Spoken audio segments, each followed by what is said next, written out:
91회 특별회차 이론부터 1번부터 한번 보도록 하겠습니다. 1번 일반 기업회계 기준에 따라서 유동성 배열법으로 나열하는 경우 배열 순서로 옳은 것은 몇 번이냐라고 물어봤죠. 여러분들 결국에 지금 다 보기가 자산이 나왔잖아요. 그렇죠? 자산 중에서 여러분들 일반적으로 저희가 맨 처음에 배웠던 자산이 유동자산이죠. 유동자산 배우고 그 다음에 비유동자산 배웠잖아요. 최소한 유동성 배열법에 따라서 여러분들 가장 먼저 배워야 되는 건 유동자산일 겁니다. 그래서 어느 장부를 켜도 현금이 맨 위에 있다고 했잖아요. 그래서 유동성 배열법이라는 건 현금화가 빠른 순서대로 나열한 거라고 했습니다. 그러면 당좌자산이 먼저예요? 재고자산이 먼저예요? 당좌 현금화가 가능하다가 당좌자산인데 맞아요? 당좌자산 다음에 뭐가 나와야 돼요? 재고자산. 이러면 정답이 2번이겠죠. 이해가 되셨나요? 이런 거 외울 필요까지는 없습니다. 잠깐 보세요. 잠깐 보시면 이런 걸 외울 필요 없는 이유를 제가 좀 말씀을 드리겠습니다. 이거를 제가 그냥 한번 프로그램을 한번 켜보면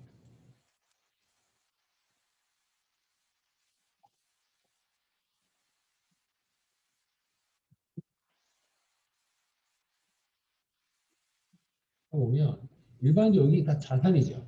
자산이기 때문에 재무상태표로 들어가 보면 돼요. 들어가서 처음에 뭐 있어요? 당좌, 그 다음 뭐 있어요? 재고, 그 다음에 투자, 유형, 무형, 기타 묘도. 이거 보고 풀면 돼요. 이해가 되나요? 그래서 유동성 배열법으로 작성되는 게 확인이 되니까 찍지 마세요. 이런 거는. 아시겠죠? 이런 거 확인해도 되고 일반적으로 여기 저희 이론 문제 풀 때 여기 엄청 많이 들어가요. 계정과목 확인할 때. 여기 들어가도 이런 식으로 순서가 써 있으니까 요거 보셔도 되고. 아시겠죠? 확인할 수 있는 방법은 많으니까 이런 것들은 조금 안 찍었으면 좋겠습니다. 아시겠죠? 차라리 찍을 거면 2번 찍으세요. 2번 같은 거. 말로 막 혼자 써주는 문제들 있잖아요. 이런 것들이 조금 귀찮은 겁니다. 2번 문제 한번 봐보죠. 2번 문제. 무형자산의 삼각 방법에 대한 설명 중 틀린 게 뭐냐? 올바르지 않은 거 물어봤습니다. 1번. 시드건가에서 참가액을 직접 차감하는 직접 참가법을 사용할 경우 재무상태표의 무형자산은 미삼각잔액으로 보고된다. 말이 엄청 어렵잖아요. 그렇죠? 이런 겁니다. 여러분 잠깐 보세요. 일반적으로 삼각을 하는 거는 유형자산도 삼각을 하죠. 무형자산도 삼각을 합니다. 유무형자산 삼각이라고 일반적으로 부르고 있는데 그걸 봤을 때 유형자산을 삼각하던 무형자산을 삼각하던 결산세 삼각을 하고요. 이때 감가상각의 회계 처리가 어떻게 돼요? 감가상각비 이렇게 되고 대변에 감가상각 무게 이렇게 처리되다가 유형자산을 처분하는 문제가 나올 때 차변으로 감가상각 무계획 이렇게 없앴었잖아요. 맞아요? 이런 회계 처리를 저희가 일반적으로 하고 있습니다. 그러면 유형자산 처분하는 문제를 푼다라고 가정을 했을 때 제가 실제로 그냥 문제를 하나 만들어 볼게요. 그냥 공부할 겸 유형자산을 제가 2020년도, 21년도로 갈게요. 1월 1일 날 건물을 10만 원의 현금으로 취득했다라고 할게요. 그러면 분기 어떻게 돼요? 건물 10만 원 생기죠. 그 다음에 대변에 뭐 없어져요? 이렇게 없어질 거 아니에요. 그죠? 근데 이 건물 같은 유형 자산을 취득할 때는 반드시 내용 연수를 정해요. 내용 연수를 저는 5년으로 정하겠습니다. 아시겠죠? 그러면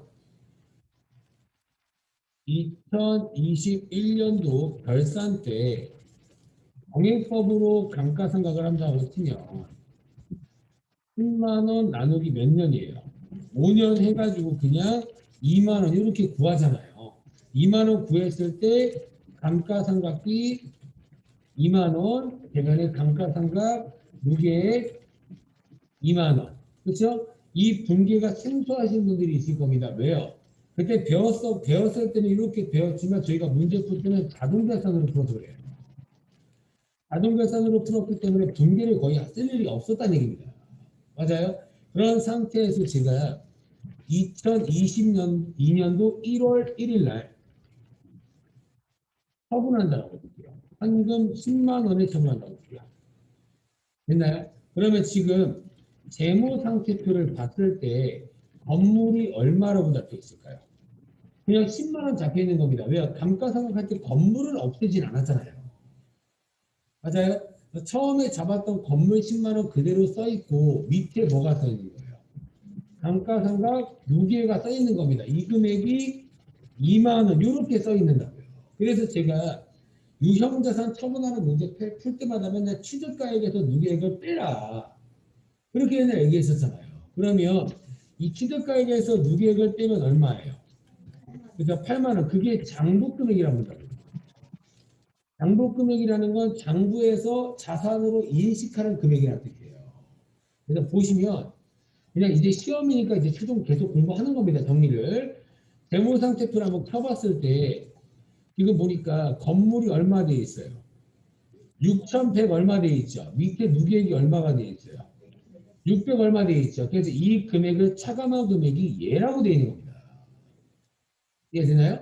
그러면 이런 것도 다 누계액이 빼 있잖아요. 여기 보시면 여기에도 누계액, 여기에도 누계액, 여기에도 누계액 이런 식으로 빼 있죠. 그러면 장부에서 인식하는 유형자산의 금액은 여기에 2억 700이라고 돼 있는 게 보이실 거예요. 맞아요? 그러니까 이 회사의 장부의 유형자산은 2억 700이다라고 써 있는 겁니다. 그 금액은 얘네들이라고요. 얘네들이 합쳐서 이 금액이 형성이 된다는 얘기입니다. 그거 자체가 장부에서 인식하는 금액은 취득가액인 거예요? 장부금액인 거예요? 장부금액 얘네들인 거예요. 그래서 계속 뺀 거예요, 맨날. 아시겠죠? 그럼 봤을 때 장부금액 8만 원이죠. 이렇게 하면서 제가 맨날 뭐라고 했냐면 이 금액에 팔아야 손익 이득이 없다라고 맨날 표현했습니다. 8만 원에 팔아야 되는 걸 저희 현금 얼마에 팔았다고 했어요? 얼마 비싸게 팔았어요? 2만 원. 그래서 이게 2만 원이 처분 이익이 될 거다. 맨날 이러면서 풀었었어요. 그러면 봤을 때 제가 분계까지 한번 해드리면 분계 부가세 제외하겠습니다. 그냥 대변으로 뭐 없어져요? 건물 없어지죠. 건물 얼마가 없어져요? 그래서 10만 원이라고 적혀 있으니까 10만 원이 없어지는 거예요. 되나요? 건물 없어지고 차변에 뭐도 없어져요? 감가상각 누계 요것도 없어지죠. 얼마요? 2만 원. 이런 식으로 항상 분기가 고정이라고 했고 8만 원에 팔아야 될 걸 10만 원에 팔아서 처분이익이 얼마 뜬다고 했어요? 유형이나 처분이익이 2만 원 맞아요? 그러니까 8만 원에 팔아야 될 걸 10만 원에 팔았으니까. 그러면 저거 안 쓴 거 뭐 있어요? 현금 10만 원 받는다고 안 썼잖아요. 그죠? 여기다가 현금 10만 원 이렇게 쓰시면 차대변이 12만 원으로 딱 맞는 겁니다.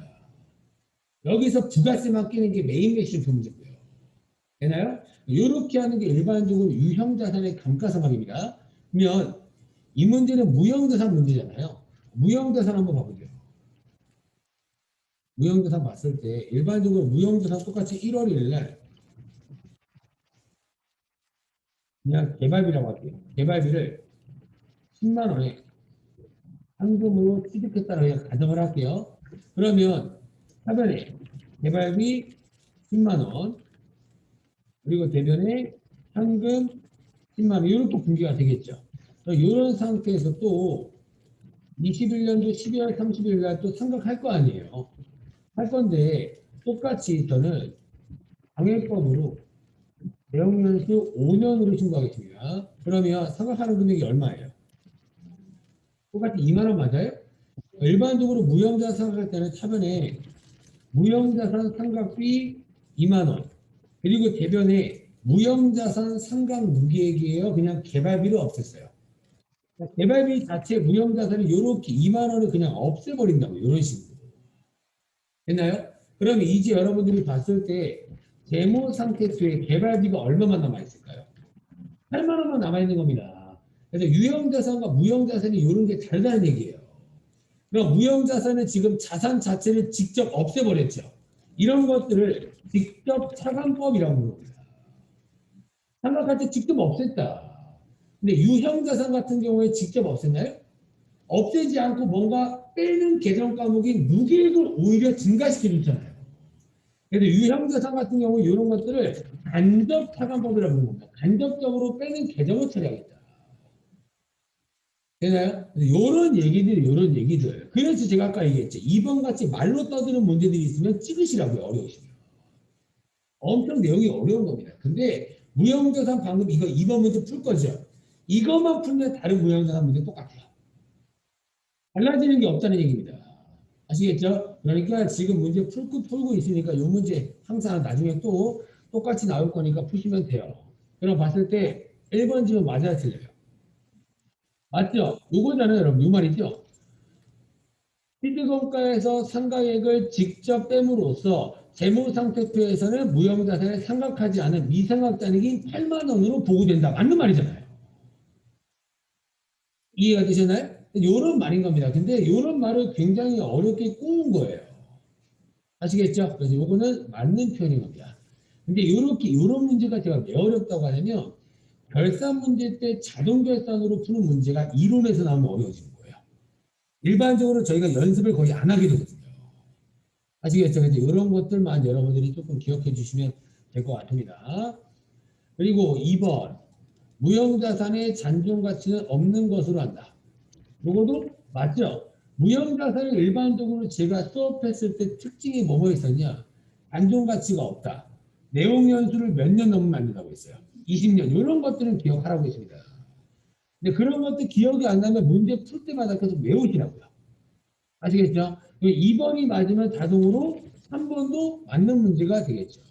내용 연수 20년을 초과할 수 있다라고 되어 있죠. 근데 여기서 말이 있습니다. 보세요. 원래 일반적으로 내용 연수를 20년을 초과할 수 없다가 맞는데 있다라고 나왔잖아요.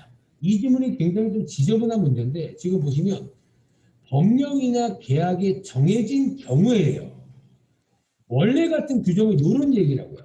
법령이나 계약이 없는 경우에는 내용 연수를 20년을 초과할 수 없다. 이게 맞는 지문이에요. 이번에 법령이 20년 넘게 쓰래요. 그러면 초과할 수 있겠죠. 법령에 써 있는데. 이 말이 굉장히 꼬은 겁니다. 그러면 그래서 제가 제 생각에는 이번 문제는 굉장히 어려운 문제가 제가 된다는 얘기예요. 이 문제가 나오면 거의 100문제 정도에서 99문제가 내용 연수를 초과해서 없다라는 질문이 나오는데 갑자기 법령이 정해진 경우에는 이라고 나왔으니까 조금 어려운 문제 생각을 한다는 얘기예요. 아시겠죠? 그리고 제가 무형자산 문제가 나오면 결산 문제 때 생각 방법이 나오지 않으면 그냥 무슨법만 쓰라고 했어요. 정액법만. 그거 자체가 우선 4번은 틀렸잖아요. 정렬법을 사용한다. 맞아요? 상각 방법이 정해지지 않을 때는 정렬법이 아니라 그냥 정액법만 사용한다. 그게 규정이라고요. 그래서 3번 지문이 조금 헷갈릴 수 있긴 하겠지만 4번 지문이 정렬법이라고 나왔기 때문에 4번 지문이 틀린 지문이 됩니다. 그래서 이 문제만 기억하면 다른 무형자산 문제 거의 다 비슷할 겁니다. 요거 정도만 조금 기억하세요. 20년을 초과해서 없다가 원래 기본적, 단종 가치가 없다, 무형자산은 직접 없애버린다. 이 정도만 조금씩만 기억하고 계시면 돼요. 그리고 시험 전까지 문제 풀 때 이런 문제 또 나올 거 아니에요. 근데 또 보시면 되니까 조금씩 여러분들이 기억해 주시면 됩니다. 3번. 이 문제, 3번 문제 저랑 수업할 때 풀어 봤었던 문제입니다. 제가 그때 감가상각법을 할 때 정해법, 정리법이 원래 잘 나오지만 연수학계법이라는 문제 한 번 나온 적이 있다고 했어요. 엄청 지저분한 문제. 그래서 이 문제 안 나오길 비세요. 그냥. 이 문제는 정말 귀찮습니다. 그래서 연수학계법에 여러분들 공식을 좀 먼저 써드릴게요. 다 써드릴게요. 정해법, 정렬법, 연수학계법 다 정리하는 거니까 여러분들은 정해법, 정렬법이 나올 확률이 조금 더 높으니까 연수학계법 솔직히 몰라도 돼요. 그래서 정액법부터 보죠. 정액법은 시드원가에서 잔존 가치를 빼고 내용 연수로 나눈다.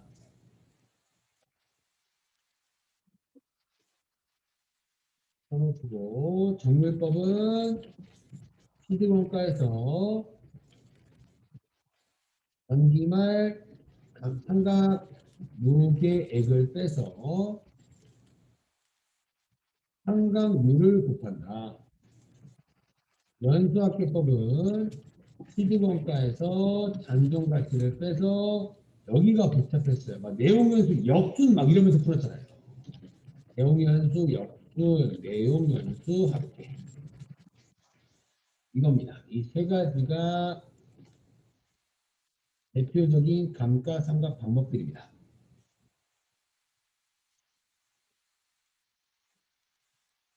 그래서 굉장히 좀 복잡하지 않나 생각을 합니다.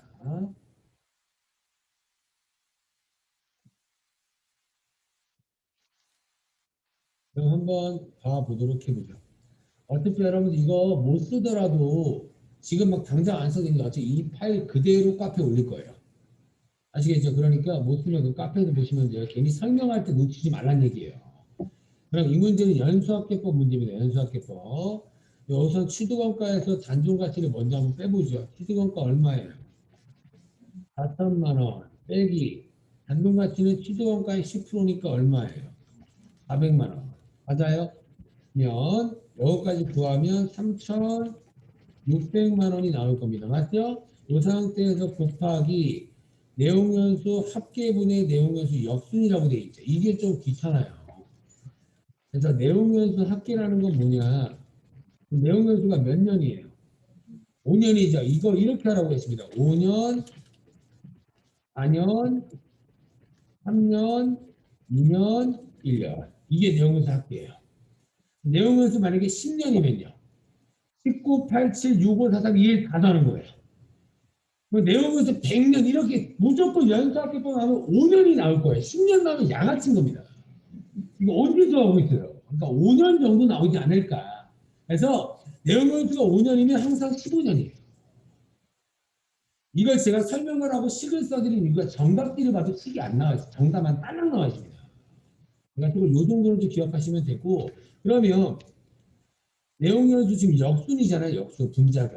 내용연수 역순이라고 되어 있죠. 역순이라는 건 여러분들 지금 이 문제가 2021년도라고 가정을 했을 때요. 이때 결산 때 한 번 생각했겠죠. 그리고 2000 또 언제 생각해요? 22년도 결산 때 또 생각했을 거고 2023년도 결산 때 생각 또 했을 거고 2024년도 결산 때 또 생각하고 2025년도 12월 31일 또 마지막 생각할 거 아니에요. 이 문제가 굉장히 지저분한 게 뭐냐면 이 문제는 그냥 삼각비를 구하라고 하는 게 아니라 이런 걸 구하라고 했어요. 3차년도 얘를 구하라고 한 겁니다. 맞아요? 세 번째 삼각했을 때 감가상각비가 얼마니? 이걸 물어본 거예요. 그러면 세 번째 감가상각비가 얼마냐고 물어봤다는 것 자체가 뭔가 특징이 뭐가 보여요? 연수학계법을 쓰면 매년 감가상각비 금액이 달라지는구나. 달라지니까 뭔가 10년째 그걸 구하라고 했겠죠. 매년 감가상각비가 똑같은 방법은 뭐예요? 정액법이라고요.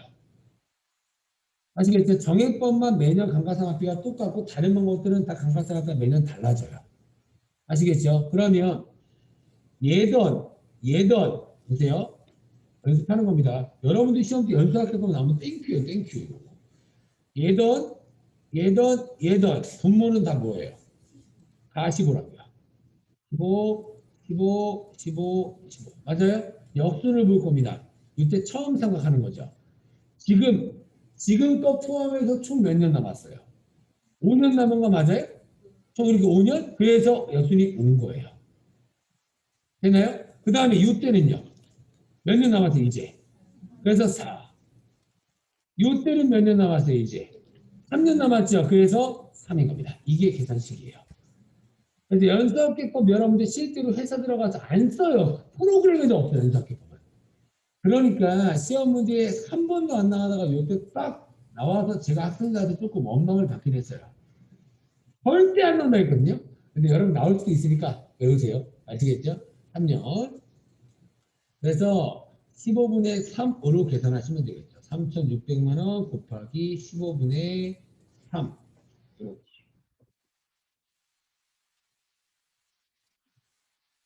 됐나요? 그러면 3 하면 얼마 나와요? 얼마요? 720이요? 정답은 4번이겠네요. 정답은 4번.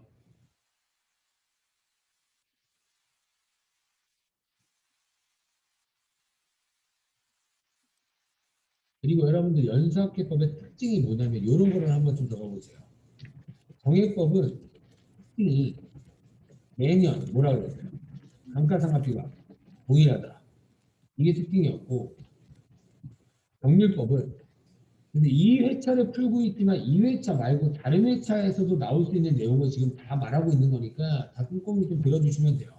정률법은 특징이 매년 감가상각비가 어떻게 될까요? 감소한다. 맨날 이 빼지는 금액이 커질 거니까요. 그렇죠? 한 번 생각하면 누계액이 빼지고 두 번 생각하면 그 합친 누계액이 또 빼지고 이럴 거니까 감소할 수밖에 없다는 얘기예요. 그리고 연수학계법도 특징이 여기까지 나오진 않겠지만 매년 감가상각비가 당연히 감소합니다. 왜요? 맨 처음에는 15분의 5였다가 맨 마지막에 15분의 1이 될 거니까. 맞아요? 그렇죠? 그러면 최소한 얘네 둘은 좀 아니겠구나라고 생각해야죠. 금액이 너무 크잖아요. 3천원인데. 맞아요? 그렇죠? 그래서 일반적으로 찍더라도 3번, 4번 중에 하나. 아시겠죠? 그래서 그렇게 생각하시면 될 것 같습니다. 그래서 일반적으로 1차년도 감가상각비 금액은 대체적으로 다 커요. 처음 생각하는 건. 근데 생각을 계속 하면 할수록 적어진다고요. 이해되셨나요? 그런 특징을 좀 알고 계시면 최소한 1600, 1200은 아니겠구나. 왜요? 3600 가지고 할 건데 세 번째인데 1600이 나올 수는 없겠죠. 아시겠죠? 그래서 이렇게만 생각하시면 될 것 같습니다. 그래서 정답은 4번. 그 다음에 4번. 뭐 이런 문제. 뭐 FAT에서도 가끔 나왔던 문제지만 뭐 그냥 읽어보시면 문제가 보여요. 이거 여러분들 기업은 정상적인 영업 활동에서 뭐 할 거래요? 그죠? 이거 FAT 때 한번 얘기한 적이 있죠. 계속 뭐 할 거래요? 영위할 거랍니다. 일반적으로 외부 정보 투자자들한테 장부 보여줄 때 저 5년 뒤 폐업 예정 이렇게 써나요? 아니잖아요. 일반적으로 폐업을 언제 할지 모르겠지만 계속 기업을 운영하겠다라는 가정이라고 해요. 됐나요? 정답 뭐예요? 2번인 거 2번. 이런 것들이 잘 나오는 문제는 아니지만 그냥 읽어보면 뭔가 정답이 보일 거란 얘기입니다. 정답은 2번. 그 다음에 5번. 5번은 분계예요. 분계 잘하는 사람이 맞히는 겁니다. 미지급금 물어봤죠. 이거 제가 맨날 얘기했죠. 원재료 제품 상품 아닌 게 정답이겠네요. 맞아요? 정답 몇 번이에요? 바로 골라야죠. 이런 거는. 이런 거 빨리 풀고 넘어가야 되는 겁니다. 맞아요? 다시 한번 보세요. 원재료, 제품, 상품을 거래할 때 쓸 수 있는 계정이 자산 쪽에는 외상매출금, 자들어음이고 부채 쪽에는요. 매입금, 지급어음이라고 이것만 알고 있으면 3번 바로 찍고 넘어가라고요. 이해되셨나요? 이거를 기억 못해도 뭔가 원재료, 제품, 상품 맨날 묶어서 얘기했잖아요. 제가. 됐나요? 그러면 정답은 3번으로 보이겠죠? 됐어요? 그리고 이런 것들 원재료, 제품, 상품 거래가 아닐 때는 받을 돈 자산은 미수급, 아닌 건 미지급. 그래서 그렇게 연관지어서 기억하시면 될 것 같습니다. 그래서 5번 문제는 충분히 맞출 수 있는 문제 같고요. 6번 짜증나죠. 6번은 그렇죠. 저도 압니다. 6번 저도 옛날에 이런 문제 나오면 잘 찍었던 기억이 있어요. 근데 여러분들 최소한 요건 한번 기억해 보세요. 요건 어렵겠지만 일반적으로 이런 문제가 가나다라가 개정 과목이 써 있어요. 설명이 써 있어요. 이 문제가 만약에 개정 과목이 써 있으면 개정 과목 및 저도 등록 들어가서 확인하시면 돼요. 이해되셨나요? 근데 개정 과목이 만약에 여러분들 이거 뭐라고 되어 있어요? 뭔가 주식 발행금액 액면금액 미달한다라고 되어 있죠. 이게 여러분들 주식 할인 발행책이에요. 제가 여러분들 자본거래에서 가장 중요한 게 주식을 발행할 때 돈을 더 받으면 초과금, 덜 받으면 할인 발행 이거를 제가 기억하라고 했습니다. 최소한 1번만 할 줄 알면 정답은 3번일 거 아니에요. 맞아요? 왜요? 주식 할인 발행차 그러면 돈을 더 받았다는 의미인가요? 아니잖아요. 돈을 더 받았다는 의미가 모두 다 자본 이용이라고 했습니다. 그래서 다 외우는 게 아니에요. 키포인트 제가 기억하라는 것만 기억하시면 이 문제 그냥 맞추는 겁니다. 이해가 되나요? 우선 가는 아닐 거니까. 그리고 가가 주식 할인 발행 차감에 대한 설명이구나라고 했을 때 여기 계정사범위 적용 등록 들어가서 자본위험금 있죠. 요거를 딱 클릭했을 때 주식 할인 발행 차감이 없네요. 그럼 최소한 가는 아닐 거 아니에요. 맞아요? 정답은 우선 3번이 되겠죠. 됐어요? 그러면 이런 것들은 뭐 분기가 조금 중요하니까 제가 써드리며 대변에 우선 여러분 이런 분기는 언제 하는 거예요? 주식을 발행할 때. 발행한다는 건 주식수가 증가된다. 그만큼 자본금도 증가된다. 근데 자본금은 무슨 금액으로 증가한다고 했어요? 액면금액. 요거는 캐치를 하셔야 분기도 풀 거 아니에요. 그러면 대변에 자본금이 액면금액만큼 1,000원 이렇게 잡혔을 때 발행 금액은 여러분들 내가 받는 돈이라고요. 주식을 발행해서 받는 돈. 액면 금액이 뭐래요? 미달한다라고 되어 있으니까 받는 돈은 뭐 500원 이런 식이라고요. 되나요? 액면 금액보다 지금 돈을 덜 받은 상황 맞아요? 이럴 때는 뭐였어요? 주식 할인 발행 차금 500원. 되나요? 요거 4개를 다 분석할 필요 없이 가만 분석해도 충분히 3번이라고 분석이 된다는 얘기입니다. 그리고 하나만 더요. 자본이익금의 정의가 어떤 식이냐 이런 거였습니다. 주식을 거래할 때 돈을 더 받았다라는 의미를 개정 과목이 모두 다 자본이익금이라고요.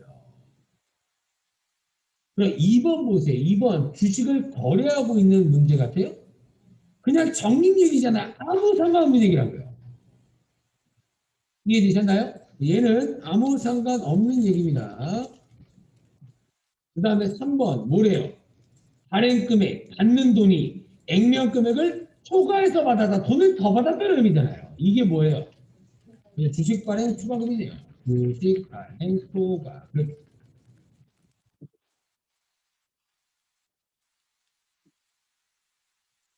맞나요? 그럼 우선 다만 찾았다고 해도 뭐 가나 모르겠어. 다만 찾았다고 해도 우선 라. 정답이 하나인 건 없잖아요. 맞아요? 라 보죠. 라 뭔지 모르겠지만 뭐가 떠 있어요? 이. 맞아요? 무슨 이익인가 뭐래요? 자기 주식을 처분하면서 이익 봤다면서요. 계정 과목이 작은 이익값은 이익일 거 아니에요? 자본위험에 딱하니 들어가야겠죠. 이해되셨나요? 그래서 모르면 계정 과목 및 적용 등록해서 한번 끼어라도 맞춰보라는 얘기입니다. 그래서 제가 얘기하는 거 이런 거. 아까 풀었던 이런 거를 고민하지 말라는 얘기예요.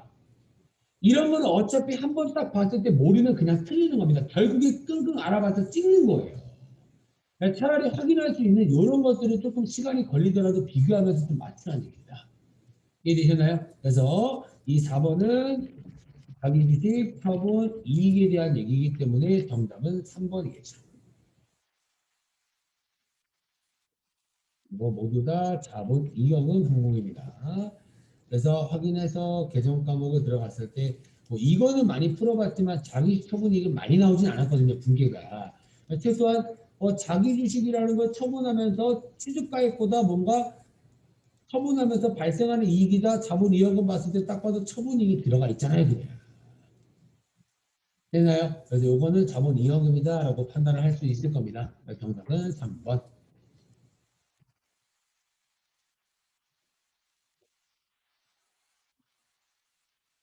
그 다음에 7번 세모 표시 좀 하시죠. 7번 세모 표시하는 게 뭐냐? 왜 그랬냐면 이 문제가 세모 1급이랑 똑같이 나왔어요. 그러니까 말도 안 되는 문제라는 얘기예요, 그냥. 근데 그냥 들어만 두시고 이게 저도 이거 왜 나온지 이해는 안 되는데 나왔으니까 이제 맞춰야 되는 겁니다. 아시겠죠? 어떤 내용인지 한번 들어보세요. 지금 여러분들 토지랑 건물을 어떻게 했대요? 일괄 취득했답니다. 맞아요? 원래 토지 따로 살 수 있고 건물도 따로 살 수 있죠. 근데 일반적으로 일괄 취득한 이유가 뭐예요? 좀 싸게 사니까. 그러니까 보드마카 따로 칠판 지우개 따로 사면 조금 비싼데 같이 묶여 있는 거 사면 조금 싸잖아요. 그런 느낌이에요. 이해되셨나요? 그러면 잠깐 느낌만 보시죠. 보세요. 이거를 이해하면 채무일급에서 나왔던 문제지만 이제 채무일급 문제까지 풀 수 있는 거예요. 좀 오바죠? 보시면 지금 건물, 토지랑 건물을 일괄 취득해서 얼마에 샀대요? 그래서 일괄 취득함으로써 4억이라고 되어 있죠. 그럼 여러분들 저한테 개정 과목 배울 때 토지와 건물이라는 개정 과목 들어봤나요? 하루라도 토지 건물을 같이 앉아봐야죠. 그거 자체가 4억으로 사더라도 토지가 얼마인지 건물이 얼마인지 장부에 잡아야 한다는 얘기예요. 됐나요? 그러면 이거를 그냥 2억, 2억 이렇게 잡을까요? 안 된다는 얘기예요. 됐나요? 그러면 일괄 구입해서 4억에 샀는데 원래 따로따로 구입했을 때 얼마에 살 수 있는지 그걸 보자는 얘기예요. 그래서 일괄 구입했을 때는 토지랑 건물을 공정가치 비율대로 안분해서 사게 되어 있습니다. 이게 뭐냐? 저 건물을 따로 샀을 때 얼마짜리래요? 1억. 토지를 따로 사면요? 근데 같이 사서 얼마 산 거예요? 4억. 좀 싸게 산 거 맞죠? 그러니까 누가 봐도 뭐가 더 비싸요? 건물 1억이고 토지가 4억이니까 토지가 더 비싼 거죠. 그러니까 뭔가 4억이 같이 샀지만 토지를 더 많이 잡았다는 얘기예요. 됐나요? 근데 이거 그냥 제가 총체적인 설명을 드리는 건지 이 문제는 쉬워요. 그냥. 아시겠죠? 그러면 안분해서 만약에 잡는다라고 치면 몇 대 몇으로 잡는 거야? 4억을. 그러면 4대 1이 여기가 4, 여기가 비율 1. 왜? 따로 따서 하는 게 1억, 4억이니까. 이런 것들을 나눠서 잡는 거지. 이런 것들을 안분한다고 표현하는 겁니다. 되나요? 그러면 이렇게도 해보죠. 그러면 이렇게 하면 얘 얼마예요?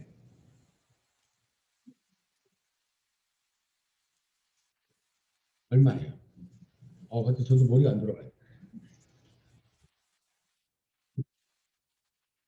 이거 곱하기 5분의 4 하면 되잖아요. 그냥. 그렇죠? 이거 얼마예요? 3억 2천이에요. 3억 2천. 그죠? 이게 3억 2천. 이거 못 구해도 됩니다. 아시겠죠? 그냥 일괄 구입했을 때 어떻게 하면 제가 보여드리는 거예요. 3억 2천. 얘는 얼마 잡아요? 8천. 되나요? 이렇게 해서 4억을 이렇게 쪼갠 거예요. 되나요? 그러면 원래 이렇게 잡아야 되는 건데 이렇게까지 잡아서 분개하라. 이게 태물급. 이런 거 안 나온다고 해결급은. 근데 이렇게 잡으려고 했는데 문제에서 건물을 어떻게 할 거예요? 철거할 거예요. 철거. 맞아요? 그러면 건물을 철거할 거니까 눈에 보이는 건물이 없죠. 눈에 보이는 건물도 없으니까 얘도 잡으면 안 돼요. 그러면 결국에 그냥 토지를 4억 잡는 얘기라고. 그냥. 이해되셨나요? 여러분들 시험 때 방금 제가 한 것처럼 뭐 안분해서 잡아라 절대 안 나와요. 절대. 잡으라고 하면 진짜 뒤에서 욕하세요. 그냥. 아시겠죠? 그냥 딱 이 정도 나오는데 이 정도도 세무 1급 문제예요. 원래. 그러면 건물을 즉시 철거할 거니까 여러분들 지금 바로 다 토지라고 4억 잡는 겁니다. 맞아요? 그러면 최소한 정답 1번은 안 되겠구나를 구할 수 있겠죠. 맞아요? 그렇죠? 뭔가 토지의 취득원가를 구하라고 하면 우선 4억은 잡힐 거니까요. 근데 2번, 3번, 4번 보니까 여러분들 뭔가 토지에다가 더 빼야 돼요? 더 잡아야 돼요? 뭔가 더 잡아야 되는 보기들만 나왔네요. 맞아요? 그래서 일반적으로 어떤 것들을 잡냐? 우선 뭐는 잡을 것 같아요. 아무것도 몰라도. 취득세는 딱 잡고 말죠. 우선. 부대 비용이니까. 그래서 취득세 500 이렇게 잡아야 되는 거죠. 그럼 우선 2번이 정답이 될 확률이 조금 높아지긴 했네요. 4, 500이니까 이 상태에서 저희가 지금 아무것도 안 본 게 뭐예요? 발급이요. 맞아요? 지금 얘네들은 이제 다 필요 없는 지문들이잖아요. 그렇죠? 그러면 최소한 여러분들 4억 500에서 500을 더해서 4억 1000이거나 이걸 안 더해서 그냥 4억 500이거나 할 거 아니에요. 그럼 정답도 뭐는 아니에요. 얘는 우선 아니겠네. 얘는. 맞아요. 5억 1000은 될 수가 없을까? 그러면 찍어도 두 개 중에 찍으시라는 얘기예요. 이해되셨나요? 그렇죠? 그럼 두 개 중에 뭔가 찍을 겁니다. 그래서 여러분들이 이 규정을 좀 알고 계셔야 돼요. 일반적으로 지금 건물을 철거할 때 포크레인 이런 거 부를 거 아니에요. 그렇죠? 포크레인 비우는데 얼마 들었다고요? 그래서 이거 어떻게 하냐면 반드시 기억할 게 구건물에 대한 철거 비용, 돈을 쓰는 거죠. 돈을 쓰는 것도 비용으로 잡을 수가 있고 또 부대 비용처럼 자산으로 잡을 수가 있잖아요. 근데 이 철거 비용 일반적으로 금액이 커요, 적어요? 크죠. 그래서 비용으로 못 잡고요. 자산으로 잡아가는 겁니다. 그래서 철거 비용도 똑같이 가산돼요. 이런 것도 시험 범위 아닙니다. 근데 혹시 모르니까 뭔가 건물 때려 부시는 것까지 다 같이 잡자. 이렇게만 해도 기억하는 얘기예요. 이해되셨나요? 근데 더 나아가서 이런 기능도 있어요. 건물을 때려 부시면 그 때려 부시는 자재들 있죠. 그거 다 갖다 버려요. 뭔가 팔 수 있는 것도 있을 거 아니에요. 근데 이런 것도 나와요. 나중에 이런 것도 있을 수가 있다는 얘기예요. 건물 때려 부시는데 뭔가 돈 될 만한 거 뭔가 나오면 팔 수 있잖아요. 이럴 때는 돈을 버는 거예요? 돈을 또 쓰는 거예요? 돈을 버는 거죠. 이거는 취득 원가에서 차감하게 되어 있습니다. 차감. 그래서 여기까지 규정이 나오는 게 가장 높은 코스의 시험에 생각하시면 돼요. 그래서 돈을 쓰는 것들은 다 같이 잡고 돈을 벌면 거기서 빼라. 이해되셨나요? 그래서 여기까지 알고 계시면 이제 높은 코스의 시험까지 좀 알고 계신다 생각하시면 되지만 그래서 여기까지는 아직 어려우니까 뭔가 같이 샀는데 건물 때려 부실 거니까 다 토지점이다. 이렇게만 생각하면 되고요. 아시겠죠? 정답은 3번이 되겠죠. 별거 비용까지.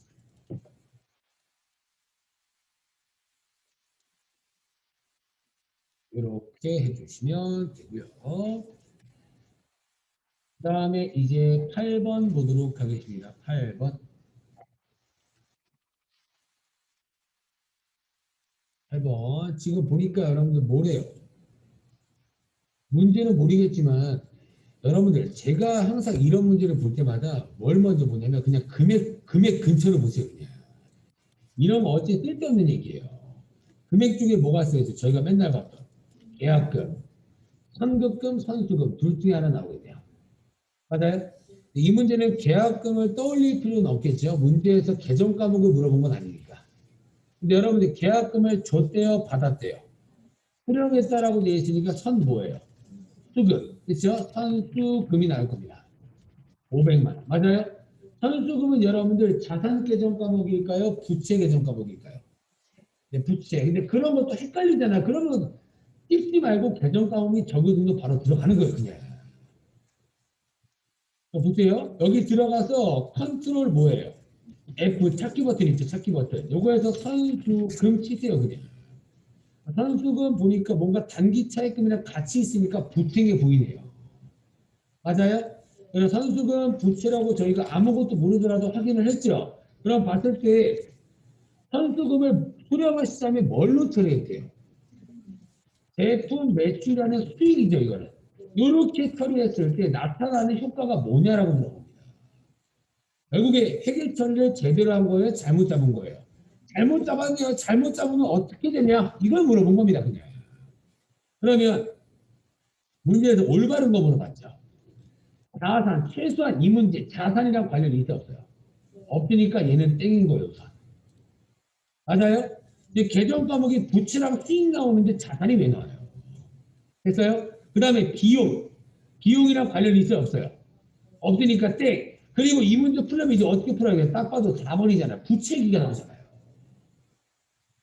어떤 식인지 아시겠어요? 그럼부터 3번 자본도 상관이 없는 얘기고 그럼 봤을 때 부채로 잡아야 될 걸 부채로 잡았어요? 다른 걸로 잡았어요? 다른 걸로 잡았으니까 부채를 조금 잡았다. 맞는 얘기네요. 이해가 되셨나요? 그래서 최소한 이 문제를 풀려면 뭘 알아야 돼요? 선수금이라는 계정 과목을 떠올려야 풀 수 있는 문제예요. 그래서 제가 옛날 계약금 얘기 나오면 선급금, 선수금이다라고 기억을 하라고 한 겁니다. 아시겠죠? 굉장히 많이 언급하는 얘기이기 때문에 정답은 4번으로 택하시면 되는 거예요. 아시겠죠? 그 다음에 9번 이제부터 원가입니다. 원가 어렵습니다. 원가 원가는 쉬워하는 사람은 없어요. 어려우니까 요거 또 보시면 되고 요거 한 번 더 점검을 해보죠. 이 문제에서 뭘 구하라고 되어 있어요? 완성품 환산량 그죠? 완성품 환산량 문제가 딱 나왔다. 그럼 무조건 T 계정부터 그리세요. 무조건 자동적으로 그냥 그리세요. T 계정. 원가는 이해하는 것도 좋지만 잘 문제를 보고 캐치하는 사람이 잘하는 겁니다. 그래서 T자 계정 그리고요. 이 T자 계정이 제가 원재료라고 그랬어요? 제공품이라고 그랬어요? 제품이라고 그랬어요? 제공품이에요. 제공품. 되나요? 제공품. 이걸 모르더라도 딱 봐도 제공품이 떠들고 있으니까. 됐나요? 제공품.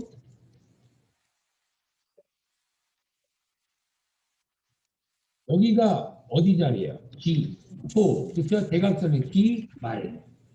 맞아요? 여기 자리는 이제 제공품이 증가되는 자리죠. 제공품이 증가되려면 여러분들 다 만들어야 돼. 이제 만들어야 돼요. 이제 만들어서 올려야 되니까 여기가 착수수량이라고요. 또는 투입했다. 투입수량. 착수수량, 투입수량. 여기는 뭐 자리예요? 완성수량. 완성했다.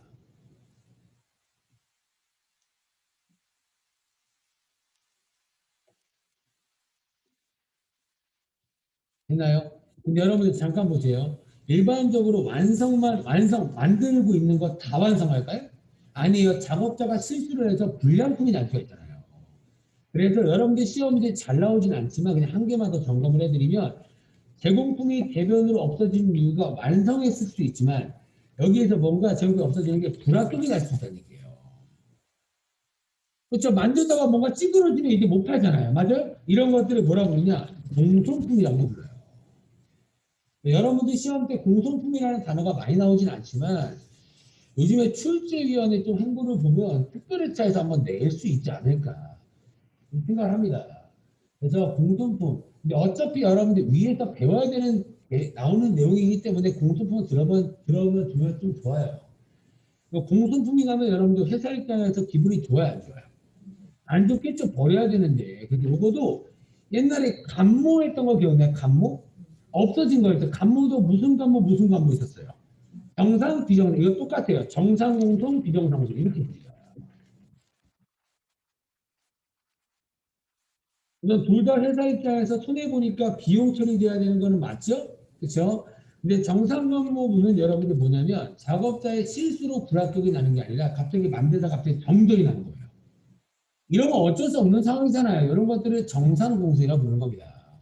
네, 그런 것도 외울 필요 없어요. 정상 공소는 그냥 매출 원가로 인정된다. 이것만 기억하시면 돼요. 이론 대비로. 그리고 비정상 공소는 영업의 비용으로 인정된다. 감모랑 똑같다고 생각하시면 돼요. 그냥. 아시겠죠? 그래서 따로 외울 필요 없이 감모랑 똑같다. 이것만 여러분들이 기억해 주시면 됩니다. 아시겠죠? 근데 이런 문제 일반적으로 나올 때는 이런 거 필요 없다고요. 그러니까 티계정만 딱 그리시면 된다는 얘기입니다. 아시겠죠? 이런 식으로. 그럼 봤을 때 이제 쓱쓱쓱 집어넣죠. 집어넣겠습니다. 기초 몇 개 있대요? 완성도는요? 30%. 착수한 건 몇 개 있대요? 900개. 맞아요? 요겁니다. 요거 착수한 900개. 그러면 요거 다 지울게요. 요건 지우겠습니다. 이거 다 썼죠? 영상 유튜브에 올릴 거니까 그거 보시고. 그 다음에 여러분들 그럼 저 총 만들 수 있는 거 매칭이 몇 개예요? 1000개인 거예요, 1000개. 맞아요? 올라가 있는 게 1000개잖아요. 근데 갑자기 1500개가 완성되지는 않을 거 아니에요. 맞아요? 근데 완성한 거 몇 개 있대요? 700개. 못 만든 건 몇 개 있겠어요? 300개 있겠죠, 그냥. 못 만들었다는 것 자체가 완성도가 100%인 건가요? 아닌 거니까 완성도가 항상 이렇게 50%만 만들었어요 라고 써 있는 거예요. 이해되셨나요? 그래서 이거 50% 이렇게 집어넣어 보겠습니다. 됐나요? 그러면 제가 이거 환산량 계산하는 거 다시 처음부터 뭐 설명드리면 좋긴 하겠지만 그런 건 세무 때 제가 다시 한번 정리해 드릴 거고 아직 몰라도 되고 쉽게 풀라고요. 무슨 법으로 풀려요 지금? 평균법 어떻게 하라고 했어요? 더해라. 선임은 여기서 뭐 빼요? 밑에 거 빼라. 딱 이것만 기억하세요. 아시겠죠? 평균법은 오른쪽 거 더하시고 선의서도 기초 거 빼는 겁니다. 그 이유를 제가 다시 한번 설명드리면 여러분 일반적으로 평균법이랑 상위선수법 두 가지의 방법이 있는데 일반적으로 여러분 이 100개랑 900개 중에 이번에 올리지 않고 저번에 올린 건 뭘까요?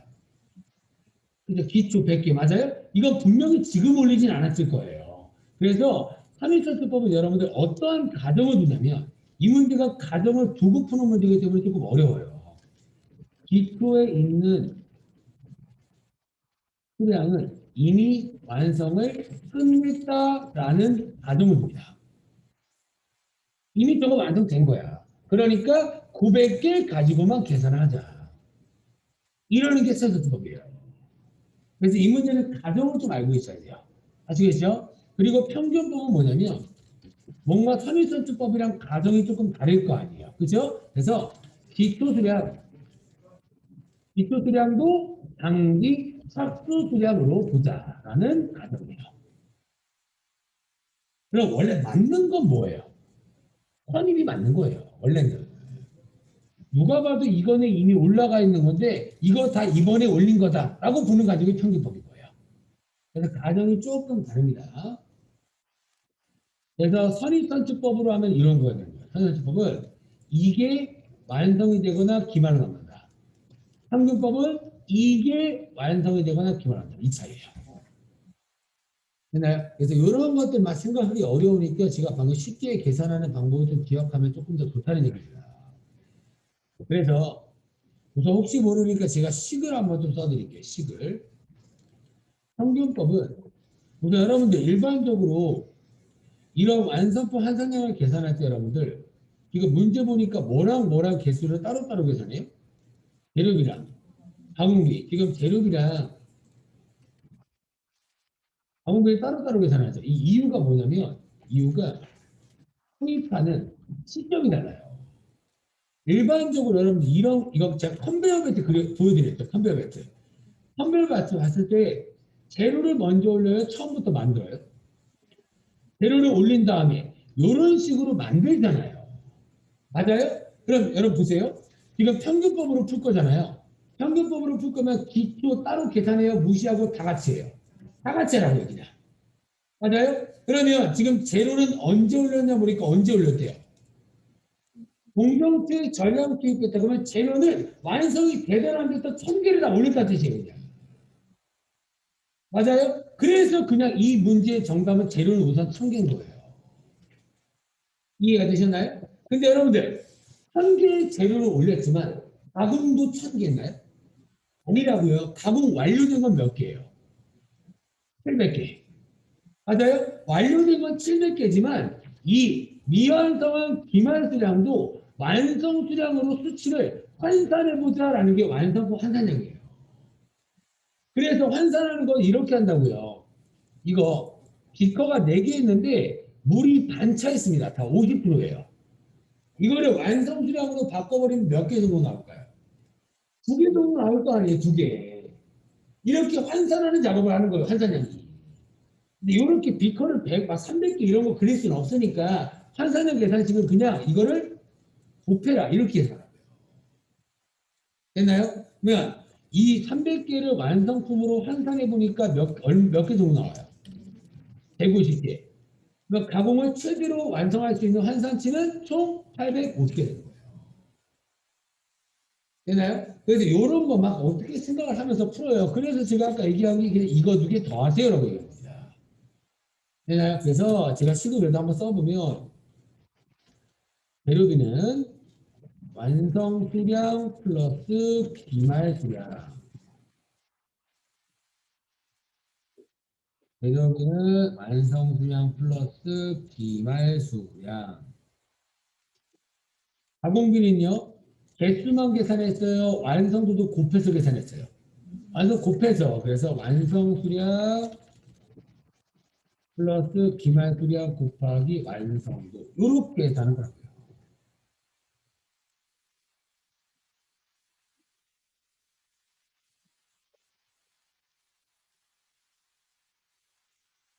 그래서 그 다음에 선의선출법. 선의선출법은 여러분들 계산할 때 뭐는 고려하지 말자고 했어요. 무슨 수량은? 기초. 그래서 기초 거 그냥 빼는 거예요. 고려 안 할 거니까. 그래서 이겁니다. 평균법 계산 시계에서 그냥 기초만 뺀 거야. 여기서 기초 수량. 여기는 가공비량사 뭐 곱해서 계산하고 있어요.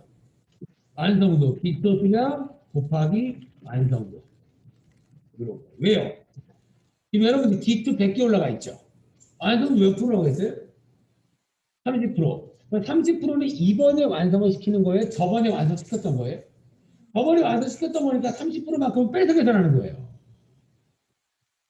그래서 이렇게 계산식을 조금 기억을 하면 좋겠지만 이런 계산식이 어려우시면 평균법은 이거 두 개 계산하시고 선입은 이 상태에서 기초 거를 빼서 계산해라. 이것만 기억하면 이 계산식을 따박따박 외울 필요까지는 없다는 얘기입니다. 이렇게만 계산하시면. 평균법은 오른쪽 거 두 개 더하고 선입선수법은 두 개 더한 상태에서 기초 거 빼자. 이렇게만 하시면 웬만하면 이 계산 금액들이 바로바로 구해질 겁니다. 그러면 평균법이랑 선입선출법의 완성환산의 계산식이 뭐만 달라요? 기초를 빼냐 안 빼냐 이것만 다른 거잖아요. 그죠? 그래서 이런 비슷한 문제가 이런 문제라고 생각하시면 돼요. 이런 문제. 이 문제 보니까 재료비 물어봤어요? 가공비 물어봤어요? 가공비 환산량 이걸 물어봤잖아요. 그죠? 그러면 평균법, 선입선출법 둘 다 물어봤죠. 이런 거 막 둘 다 계산할 필요는 없다는 얘기예요. 뭔가 차이는 무조건 기초 거란 얘기예요. 맞아요? 근데 제가 맨날 뭐라 하죠? 아까도 재료비는 그냥 200개 뺀다. 가공비는요. 곱해서 뺀다라고 했죠. 곱하면 몇 개 나와요? 60개 나오는 거 맞아요? 그럼 이 보기 중에 60개 차이 나는 1번이 정답일 수밖에 없다는 얘기죠. 되나요? 그럼 한번 다시 한번 제가 구해보자고요. 그러니까 다 구해보자고요. 연습할 겸. 제가 이 티계정을 한번 끌고 올게요. 그냥. 끌고 와서 이또 몇 개 있어요? 200개 완성도는 30%. 그 다음에 착수한 거는 500개. 계속 요거 지금 자리 바꿔놓는 거 보이시죠? 그래서 바꿔놓습니다. 완성한 거는요? 500개. 기말은 몇 개 있대요? 200개, 완성도 50%. 맞아요? 그러면 여러분들 평균법으로 계산할 때 어떻게 알았어요? 이것만 계산하고요. 더하라고요, 그냥. 근데 만약에 재료비 구해라. 재료비 구하라고 하면 얘랑 얘만 더하면 된다고요. 근데 가공비 구하려면요. 얘랑 곱해서 더하시라고요. 원래 여기에도 곱해야 되는데 어차피 100%니까 안 써있는 거예요, 그냥. 아시겠죠? 그러면 500개에다가 곱하면 몇 개예요? 100개 맞아요? 이렇게 하면은 600개가 우선 나오겠네요. 맞아요? 600개에서 선입으로 바꿔버리면 대료비는 이 상태 두 개 더한 다음에 몇 개 빼요? 200개 빼면 그냥 선입은 500개인 거고. 가공비를 구하려고 치면 이거에서 몇 개였죠? 600개 가공비. 곱해서 빼면 얼마예요? 60개 빼면 540개. 그럼 정답은 1번 나오는 겁니다. 그래서 계산식이 어렵긴 한데 평균법은 이거 두 개. 근데 재료를 계산할 때는 숫자 가지고만. 근데 가공비를 계산할 때는 완성도가 있으면 있어 곱해서 계산. 됐나요? 그리고 선입선출법은 이 상태에서 그냥 기초 거 빼라. 재료비 계산할 때는 200개만 빼고 가공비 계산할 때는 곱해서 빼라. 이것만 숙지하시면 돼요. 지금 보여드린 문제가 세무 2급 문제예요. 해결급에는 더 이상 문제가 없어요. 엄청 옛날 거 말고. 그러니까 세무 2급에서 가장 최근에 나왔던 문제입니다. 이 문제가. 그러니까 해결급이랑 논리가 똑같아요. 논리가 똑같으니까 요거 솔직히 이런 계산 문제는 복잡하기 때문에 솔직히 말하면 안 나오는 게 좋긴 해요. 안 나오는 게 좋긴 한데 그래도 완성파생한 문제가 나올 수도 있으니까 이런 식으로 오른쪽 거 두 개 더 하는 게 평균법, 여기서 뒤쪽 거 빼는 게 선입니다. 이렇게만이라도 좀 먼저 기억을 하시면 됩니다. 그래서 저희가 주관식이 아니니까 뭔가 이렇게 좀 튕겨 맡아보세요. 아시겠죠? 이렇게 하시면 되고요. 그리고 또 하나만요. 또 하나. 이거 어렵잖아요. 그죠? 근데 제가 쉽게 푸는 거 알려드릴게요. 일반적으로 재료 개수가 클까요? 가공 개수가 클까요? 재료가 커요. 그러면 무조건 정답은 3번일 거예요. 이해되잖아요? 무조건 기반에 남는 개수가 있을 거 아니에요. 근데 재료는 일반적으로 바퀴판 상태에서 가공이 완료된 건 지금 700개밖에 없으니까 재료 개수 필수가 훨씬 많아야 됩니다. 딱 봐도 1번은 가공이 크고 2번도 가공이 크고 4번은 똑같으니까 정답은 3번일 수밖에 없다. 그러니까 현재 계산식을 모르시면 이렇게라도 찍어야 됩니다. 아시겠죠? 정답은 3번으로 해주시면 되고요. 3번.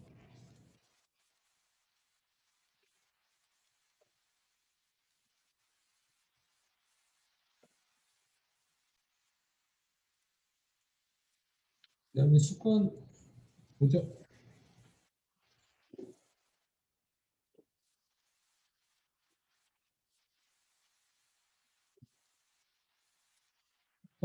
원가 행태에 따라 다음의 설명 중 해당되는 것은 무엇인가? 원가 행태가 뭔지 모르더라도 밑에 뭐 고정비, 변동비 이런 거 있죠. 옛날에 제가 이거 얘기할 때 수도세 얘기한 거 기억나시나요? 네, 기본 요금이 있고 사용량에 따라서 추가 요금이 있다. 그거는 기억은 나는데 그게 무슨 빈지는 기억이 안 나는 거예요. 일반적으로. 그래서 이거 조금 떠올려 주셔야 되는데 일반적으로 고정비, 변동비, 준고정비, 변동비 이렇게 있는 상태입니다. 이렇게 있는 상태에서 고정비라는 만약에 문제에서 정답이 나오는 설명이 나오려면 무조건 뭐 제품 생산량과 관계없이 후원가가 어떻게 해요? 일정하다라는 특징이 있었습니다. 그래서 대표적으로 여러분들 이게 뭐라 그랬어요? 공장 보험료가 있습니다. 제품을 뭐 10,000개 만들면 10만 개 만들면 보험료 금액은 일정하게 낼 거 아니에요. 그래서 이런 것들 고정. 그래서 일상적으로 고정비라는 단어 많이 쓰잖아요. 일을 많이 하던 조금 하던 고정 지출이 있다. 그거랑 똑같은 의미예요. 그리고 변동비는 제품 생산량과 비례적으로 통원가가 증가하거나 감소한다. 대표적으로 재료값이에요. 재료값. 제품을 많이 만들면 재료값 많이 들어요? 조금 들어요? 많이 들 거고 제품을 조금 만들면 재료값도 조금 들 거다. 이런 것들을 비례적으로 증가하거나 감소한다라는 표현을 하는 겁니다. 맞아요? 그러면 이 두 개를 먼저 의심을 하세요. 문제 보니까 사용량이 뭐래요? 없는 경우에도 발생한다고 되어 있죠. 우선 그러면 변동비는 아닌 거예요. 맞아요? 변동비라는 거 제품을 생산해야지만 뭔가 발생하는 돈이 있어야 될 거 아니에요. 맞아요? 그러면 뭔가 고정비라면 또 의심하자는 얘기예요. 근데 보니까 기본 요금과 사용량이 증가함에 따라서 뭔가 또 증가하는 요금이 있대요. 그럼 고정비도 될 수가 없는 겁니다. 왜냐하면 고정비는 생산량, 사용량 전혀 관계없이 일정하게 되는 거니까. 맞아요? 이 문제는 조금 귀찮게 이 둘 중에 하나인 거예요. 되나요? 이 둘 중에 하나가 될 겁니다. 그래서 일반적으로 원가 행태의 분류 이 문제가 나올 때 고정비랑 변동비가 일반적인 정답인데 이 문제 같은 경우에는 준고정비, 준변동비가 나온 사례인 거예요. 아시겠죠? 그러면 이 문제 봤을 때 준고정비에 대한 설명은 대표적으로 어떤 설명을 주냐면 임차료 얘기가 나올 거고요. 제가 임차료 이거 중고정비 설명할 때 그런 거 얘기했습니다. 기계장치 한 대를 임차해서 최대 생산량이 몇 개인데 막 이런 식으로 설명했었는데 그런 걸 막 떠올릴 필요까지는 없어요. 중고정비는 임차료라는 성격의 개정 과목이 나올 거고 그리고 계단 형태를 띈다 이런 식으로 언급을 해줄 거예요. 그래서 막 요 내용을 전체를 기억하기보다는 뭔가 키포인트인 단락을 찾아내가지고 정답을 찾는 게 조금 더 빠릅니다. 이런 지금 낱말이 있나요 문제? 없죠. 그래서 이거는 준변동비에 대한 설명입니다. 기본 요금 플러스 추가 요금. 이러면서 제가 사용량이 아무리 없어도 제가 전기세랑 수도세는 기본 요금을 내야 되고 사용량에 따라서 금액이 더 커진다. 이거 얘기하면서 제가 또 사례가 뭐 택시 이런 것들이 있다라고 했습니다. 그래서 수도세, 전기세 이런 형태가 나올 거고 대표적으로 혼합 원가를 띈다 이런 표현도 해줄 거예요. 그래서 이번에 정답이 4번입니다. 이런 거 찾는 거 절대 쉬운 문제 아닙니다. 네 개 중에 하나를 찾아야 되기 때문에 굉장히 어려운 문제가 생각이 들고 이런 거 찾으실 때 반드시 고정비, 변동비인지부터 찾고 아니면 다른 거부터 찾고 아시겠죠? 그래서 반드시 이 문제는 고정비, 변동비가 정답이 많이 나오니까 얘네들부터 맞는지 아닌지 보시고 다른 거 보는 거예요. 아시겠죠? 이렇게 찾으시면 변동비가 되겠습니다. 그래서 여러분들 요거도 그려놓으세요. 이거 고정비 제가 그래프도 했었어요. 그래프 나올 수도 있습니다. 그래프 고정비는 이런 형태. 변동비 그래프는 그래프가 이런 형태. 분고정비 그래프는 이런 형태. 계산처럼 생긴 거. 변동비 그래프는 이런 형태. 그래서 문제가 엄청 어렵게 나오면 문제에서 다음 설명하는 그래프는 원가 형태는 뭐냐? 이렇게 물으면 멘붕 오는 거예요. 그래서 그래프까지 나올 수가 있기 때문에 그래프를 조금 적어주는 게 좋을 것 같습니다. 이런 그래프의 형태다.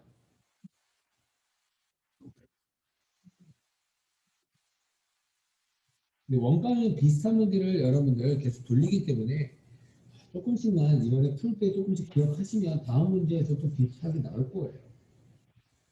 이런 식으로 그랬죠? 못 끊친 분들은 유튜브 보시면서 다시 한번 해보시고요. 그 다음에 이제 다른 거 볼게요. 11번. 정답은 4번이게 11번. 다음 중 뭐 물어봤어요?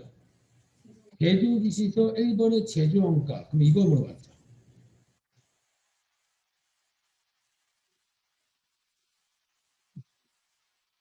제조기시서 1번의 제조원가. 이거 만들 때 얼마나 총 들었냐. 이거 얘기하는 거예요.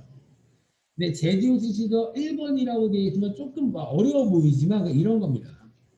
비행기 이런 뜻이에요. 이해되셨나요? 우리 회사는 비행기 유람선을 만들 건데 비행기 만들 때 총 얼마 썼냐 이거 물어보는 거예요. 그러면 제가 여러분들 이거 원가 설명드릴 때 직접비 같은 것들은 배분 같은 거 할 필요 있나요? 직접비는? 할 필요 없죠. 비행기만 만들기 위해서 사온 재료값 이런 것들이 직접 재료비 직접 노업이라고요. 비행기만 만들기 위한 재료값 비행기만 만드는 직원들의 인건비 되나요? 이것들은 여러분들 바로바로 확인이 가능하기 때문에 금액이 써 있는 거예요. 그냥. 근데 비행기 얼마 썼지라고 고민 자체 하는 거를 뭐예요? 제조간접비. 제조간접비는 뭔가 비행기 유람선을 같이 만들기 위해서 같이 사용한 금액이라고 했습니다. 그러니까 저희가 용어로는 제조간접비라고 부르지만 그냥 풀어서 얘기하면 제품 두 개를 만들기 위한 공통 사용 금액. 이렇게 부른다고요. 되나요? 공통 사용 금액이라고 부릅니다. 그래서 제조간접비를 공통비로 불러요.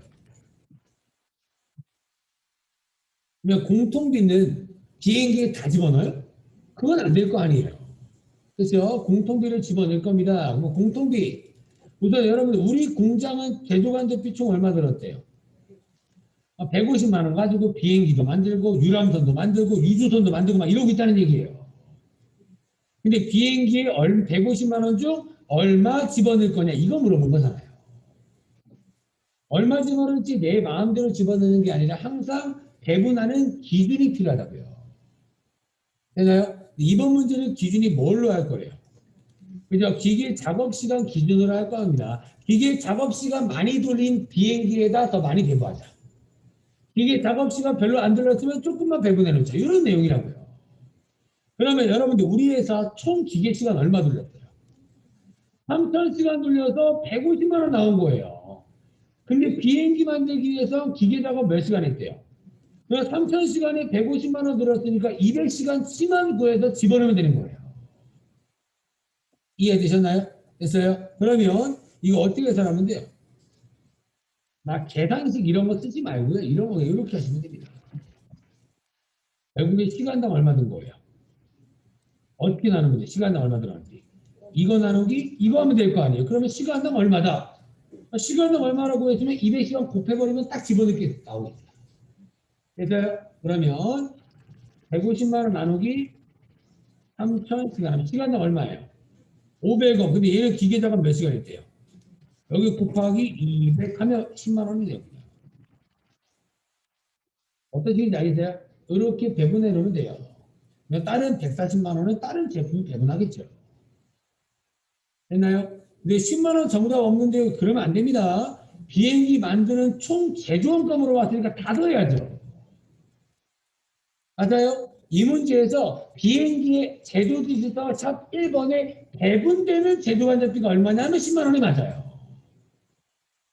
근데 제조원가를 물어봤으니까 이 제조원가를 저희가 배웠을 때는 단기 총 제조원가라고 했어요. 단기 총 제조원가는 직접 재료비, 직접 농업비, 제조간접비를 합친 금액이다라고 했습니다. 이게 이 제조원가예요.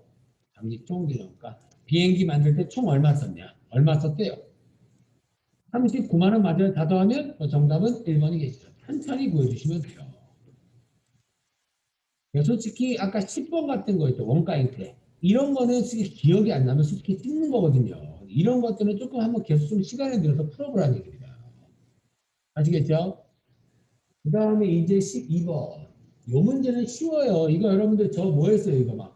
식당에서 쓰는 거, 전기에서 쓰는 거, 이러면서 직접 배분법, 단계분 이거 풀어봤잖아요. 이 문제 중에 뭘 물어봤어요? 옳은 거. 여러분들 직접 배분법은 보도부문끼리 단계를 인식한다고 했어요? 직접 배분 무시한다고 했어요? 무시하면 딱 봐도 일부를 인식한다. 틀린 말이에요. 맞나요? 일부를 인식하는 방법은 뭐가 있을까요? 단계 배분법 한 번은 배분한다 이랬잖아요. 맞아요? 1번은 땡이고 2번 보조 부분에 있어서 뒤에 대분효과에 있어서 단계 배분법은 직접과 상호 중간 정도 효과가 있다. 맞네요. 이게 딱 중간에 있잖아. 한 번만 배분하자. 말이 어려운 거죠. 여러분들이 아는 내용이면 한 번 배분하니까 중간 정도 낫겠다. 이렇게 하면 맞는 거예요. 그냥. 됐나요? 그러면 2번이 정답이겠죠? 다른 것도 보죠. 3번. 상호배분법은 이론적으로 가장 타당한 거 맞아요. 보조부문끼리 원래 사용한 만큼 배분해야 되는 게 맞는데 제가 배분 절차가 복잡하다고 했잖아요. 그 대신. 그래서 이 말은 맞지만 배분 절차가 매우 간편하다가 틀렸네요. 간편한 건 뭐예요? 직접. 되나요? 보조부문이 사용량 무시하고 그냥 바로 제조부문에 배분해버릴 거니까 직접 배운 법이 간단하고요. 4번이 틀린 말인데 4번 단계 배운 법은 제가 항상 배분 순서가 중요하다고 했죠. 배분 순서와 상관없다는 것 자체가 틀린 말이네요. 그래서 저번에 단계 배운법 문제 풀어봤을 때 어디 부분부터 배분할 것 이런 말이 있었잖아요. 맞아요. 그래서 그런 거. 그래서 그때 얘기했지만 실제로 배분하는 계산 문제보다 이런 형태의 문제가 훨씬 많이 나온다고요. 아시겠죠? 그래서 요거 정도만 조금 기억하시면 될 것 같습니다. 정답은 2번. 원가 문제 푸는 게 좀 오래 걸렸지만 여기서 네 문제 풀면 다음 회차에서 여기서 비슷한 게 세 문제 나오는 거예요. 그래서 계속 풀어보시면 돼요. 그 다음에 13번. 이거 부가세법 나왔네요. 부가세법. 13번부터 부가세법. 근데 여러분들 제가 아까 9번부터 원가 시작, 13번부터 부가세법 시작 이랬죠? 이거 외우지 마세요. 어차피 A형, B형에 따라서 이론 문제 순서는 바뀌어요. 아시겠죠? 제가 프로그램 키울 때 A형 체크하잖아요. 그죠? A형 체크한 사람이랑 B형 체크한 사람 문제 순서가 바뀝니다. 실기는 똑같아요. 실기는 바뀔 수가 없어요. 실기는 똑같아 이론만 바뀝니다. 컨닝 방지하는 건데 컨닝이 보여요 그냥. 보지 마세요 웬만하면. 아시겠죠? 보지 마세요. 이거 큰일 납니다. 3년 동안 못 가요. 여러분들 부가세법상 용역의 공급이나 물어봤죠. 여러분들 제가 옛날에 그런 거 했습니다. 부가세법에서 과세가 돼야 되는 거래가 딱 세 가지 있다고 했어요. 과세 거래 세 가지. 뭐였을까요? 그렇죠. 대화의 공급, 물건 팔았을 때. 과세 거래 세 가지가 대화의 공급. 그러니까 맨날 제품 팔 때마다 부가세 거래하고 있죠. 두 번째도 뭐 있었을까요? 용역의 공급. 이거 하면서 막 호텔, 숙박업 이런 거 얘기했었습니다. 세 번째, 마지막 재화의 수입. 그래서 재화의 수입할 때 맨날 세관한테 세금계한서 받아가지고 부가세 푼다. 이런 문제였잖아요. 이 세 가지가 일반적으로 부가세를 거래해야 되는 것들입니다. 이 세 가지 중에 뭐 물어봤어요? 이번 문제. 용역의 공급 중 물어봤죠. 그 중에서 뭘 물어봤어요? 과세하지 않는 거. 맞아요? 용역의 공급이라는 건 물건을 파는 게 아니라 뭔가 너의 서비스를 제공해 주는 건데 그 서비스를 제공하는 것 중에서 부가세 거래 안 되는 게 뭐냐 물어본 겁니다. 그냥 보일 거예요. 1번 뭐라고 돼 있어요. 그리고 고용관계 이해하여 근로를 제공하는 경우 돼 있죠. 저 여러분들 회사에서 일을 하고 있죠. 저는 회사한테 근로를 제공하는 거 맞죠? 저 근로 제공할 때 회사랑 저랑 부가세 거래해요? 안 하잖아요. 1번이가 정답인 거예요, 그냥. 이런 것들은 외울 사항이 아니라는 얘기입니다. 이해되셨나요? 그래서 근로 제공하는 거는 부가세랑은 전혀 관련 없이 소득세랑은 좀 관련이 있어요. 왜 월급 받을 때마다 세금 떼니까. 근데 그게 부가세 떼는 게 아니잖아요. 돈을 이만큼 벌었으니까 이 돈에 대해서 세금을 떼는 거죠.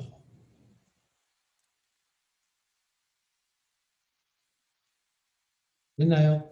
2번도 한번 봐볼까요? 그냥 재미삼아. 외울 필요까지는 없어요. 그냥 이런 것들은 뭔가 서비스를 제공해 줄 때 부가세를 거래해야 되는구나. 이렇게만 보자고. 2번. 뭐래요? 건설업자가 뭐예요? 건물 지어준 거 부가세 거래해야죠. 그죠? 건설업자가 누가 건물 지어달라고 해가지고 알겠습니다. 내 벽돌 써서 만들어 줄게요 하면 부가세 줘야 됩니다.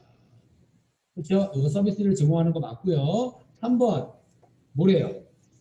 상대방으로부터 인도받은 재화의 주요 자재를 전혀 부담하지 않고 가공만 하는 경우라고 되어 있죠. 이게 대표적으로 그런 거예요. 옛날에 여러분들 반에 얘기했는지 아닌지 모르겠는데 생활의 달인에서 얼음 깎는 거 얘기한 적 있나요? 그죠? 이게 얘기할 때 있고 안 할 때가 있는데 얼음을 깎아주는 가공을 하잖아요. 얼음을 한 포대를 줬어요. 얼음 깎는 사람입니다. 얼음 한 포대를 깎아가지고 막 무도회장 같은데 얼음 막 공작새 이런 거 하잖아요. 그런 거 줄 때 부가세 거래해야 된다고요. 이런 것들이 물건을 파는 게 아니라 깎아주는 서비스를 제공해 주니까 이게 요게 공부된 거예요. 그냥. 되나요? 이런 거 얘기하는 거고 4번 지문이 조금 어려울 것 같은데 결국 2번, 3번은 아무것도 몰라도 뭔가 서비스를 제공해 주는 거 맞죠?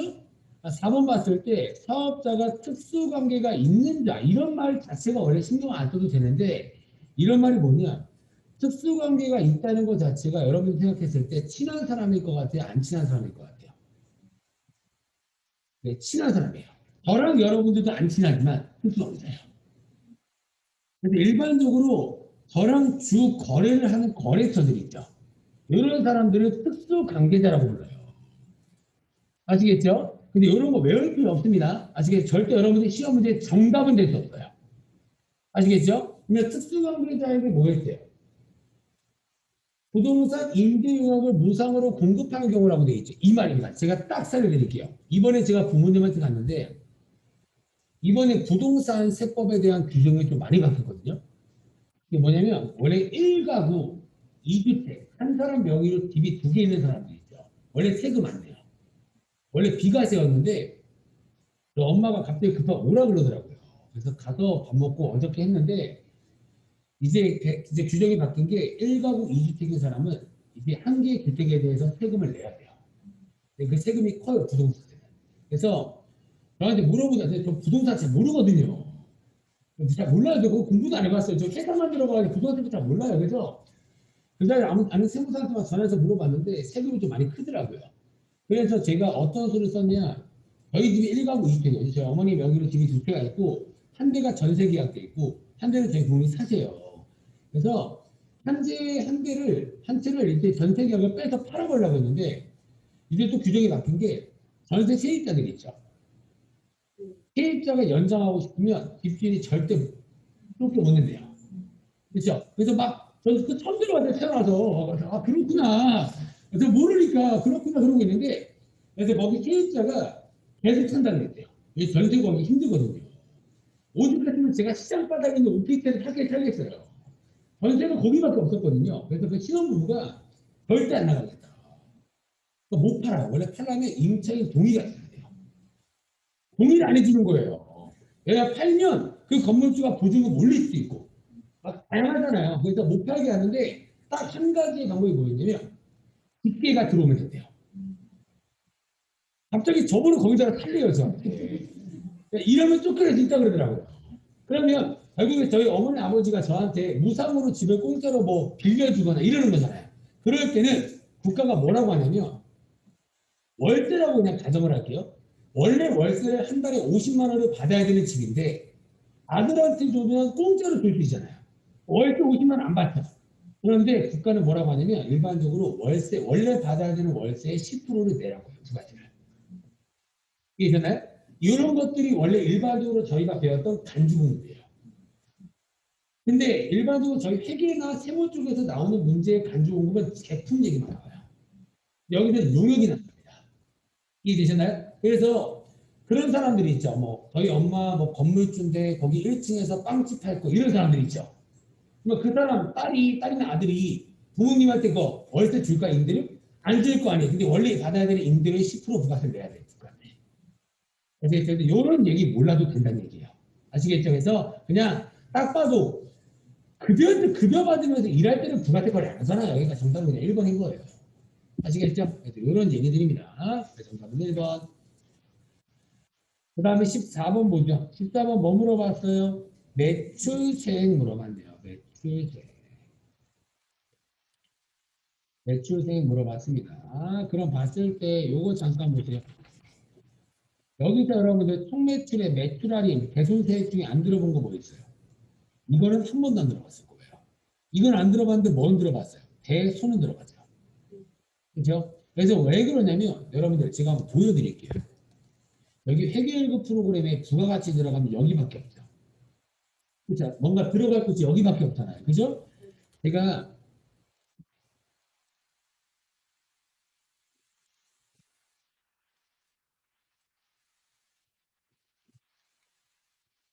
다른 거 한번 들어가 볼게요.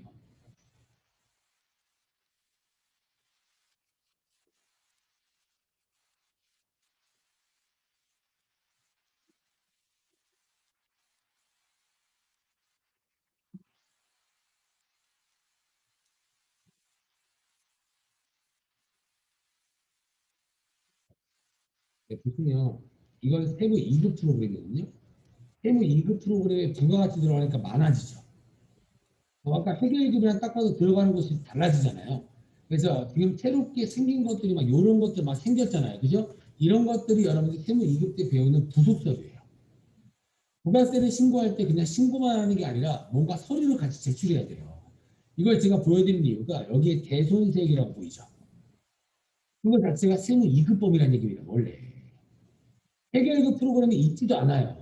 아시겠죠? 근데 제가 어차피 세무 때 배워야 되니까 잠깐 설명드릴게요. 여기 나왔으니까. 오늘 요거만 보죠 우선. 총 매출이 얼마만큼 팔았대요 지금? 3만 원. 3만 원치 팔았는데 매출 할인 이건 들어봤죠? 매출 할인하고 최소한 제가 기억하라는 건 더 받았다예요? 덜 받았다예요?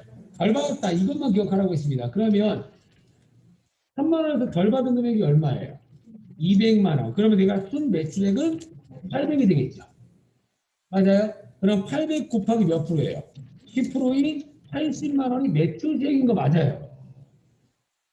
최소한 여러분들 또 정답은 우선 얘라고 여기까지 읽었을 때는 얘라고 판단이 들 거 아니에요.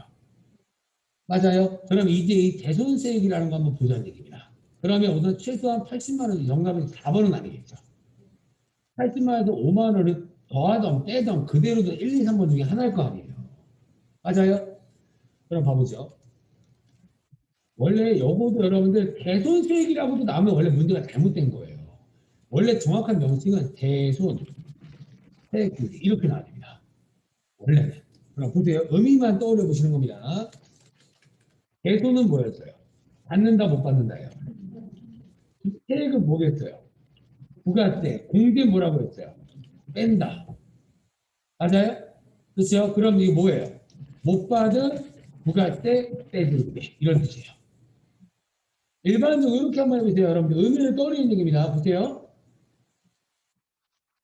A 회사에게 제품을 1,000원 부가세 별도에 판매하고 현금으로 외상으로 받는다. 분기 어떻게 돼요? 대변에 제품 매출 얼마예요? 1,000원. 부가세 얼마 받을 거예요? 100원 받을 거죠. 그 부가세 내 거예요? 어차피 내야 돼요. 어디 내야 되니까 그게 부가세 예수금 100원이라고 있고. 그리고 차변에 뭐예요? 외상 1,100원. 이거 맞아요? 여러분 잘 보세요.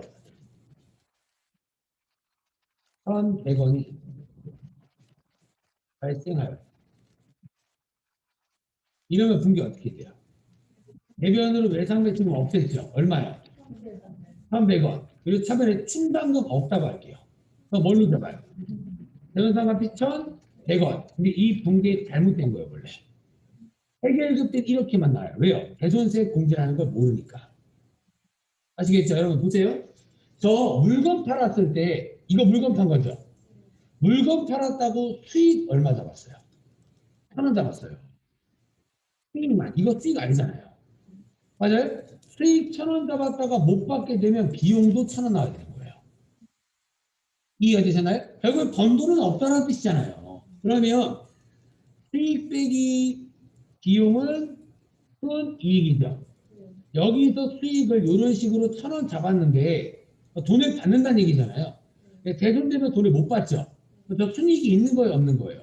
없는 거니까 비용도 1,000원이 나와야 되는 거예요, 원래는. 되나요? 근데 저희 시험 때 여러분들 회계월급 시험 때 그냥 이렇게 잡으면 돼요. 아시겠죠? 그리고 세무 2급 때 대손세 공제라는 걸 배우면서 다른 올바른 회계처를 배우는 겁니다. 이해되나요? 그러면 대손상각비 원래 얼마만 잡혀야 돼요? 1,000원. 그럼 지금 뭐가 문제인 거예요? 얘가 문제인 겁니다. 맞아요? 그럼 생각해 보세요. 국가한테 원래 내야 되는 거죠. 국가한테 내 돈 내요? 원래 받아서 내는 거예요.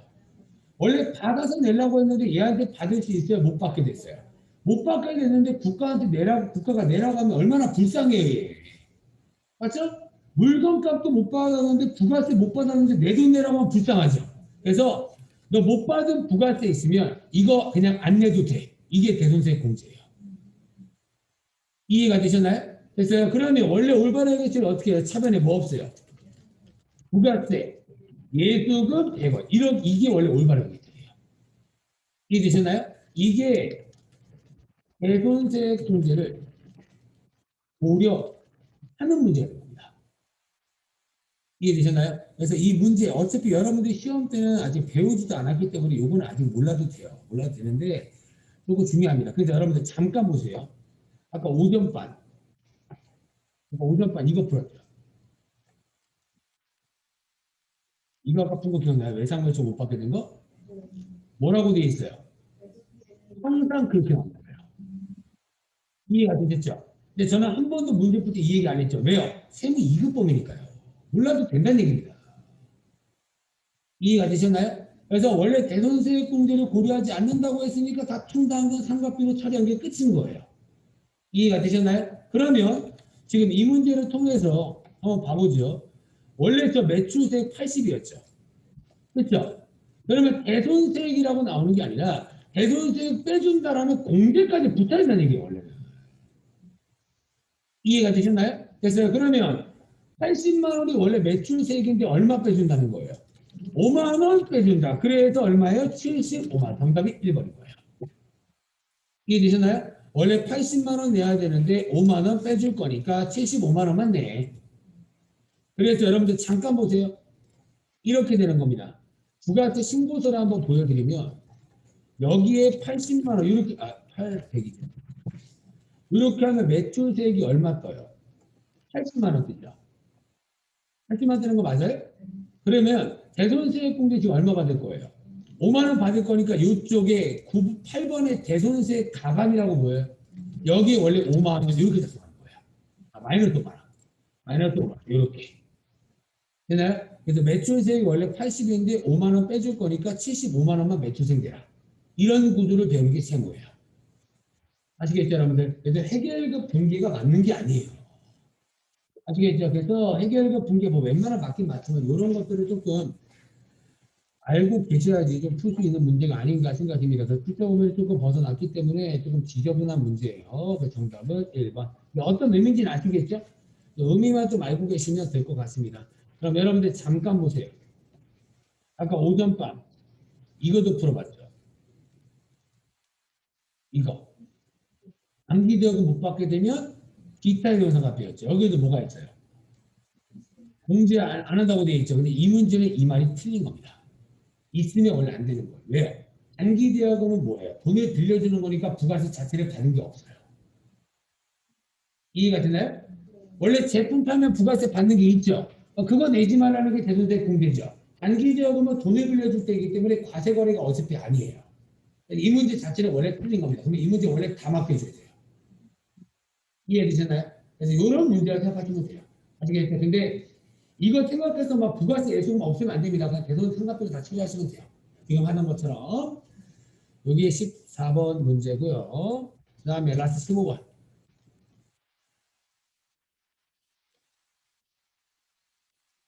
15번 문제 여러분들 부가세법상 과세기간 물어봤죠? 제가 막 1기, 2기 많이 떠들었잖아요.